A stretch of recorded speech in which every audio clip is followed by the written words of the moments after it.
Last time, we built systems that could think. Now we're building ones that can remember. What if your database could remember everything, but never forget? That's the trick with storage and retrieval. That opens up the real question for this episode. How do you make a system that can grow, change, and survive without losing its mind? Here is the framing that makes the rest of the episode easier to hear. We are not trying to cover every branch of the chapter. Storage is about balancing speed, space, and survival. Without a plan, your data will either vanish or crash. How do you make a system that can grow, change, and survive without losing its mind? This episode isn't about how to store every single byte, it's about how to store the right ones, and not get stuck. Picture this. Imagine you're running a cat video service. Every time someone plays a video, you update a count. You need to find the count fast, but you can't keep everything in memory. So you use a hash map to track where each key is stored on disk. Where it gets tricky is this. The hash map is fast, but if the disk fills up, you'll crash. The useful shift is this. Hash maps are great for speed, but they need space to breathe. So the design move is this.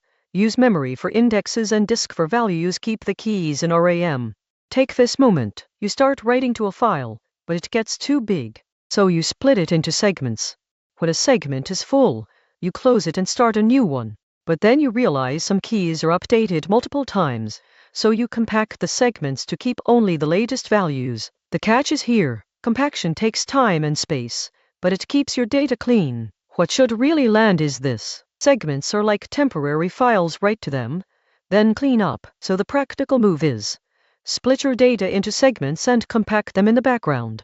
Imagine the system on a rough day. You're trying to balance speed and space. B trees are fast for reads and writes, but they're hard to scale. LSN trees are slower for reads, but they're better for writes and can handle more data.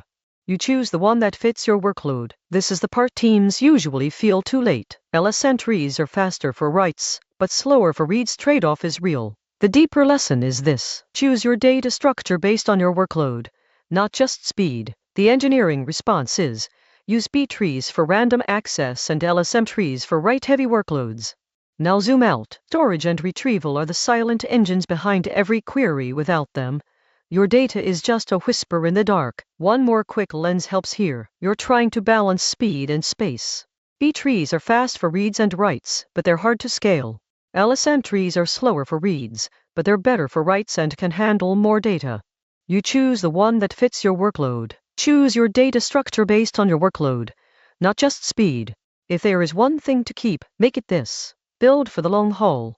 Your data needs to be fast, safe, and ready to evolve. Now that we've built the memory, let's talk about how to make it last without turning it into a zombie.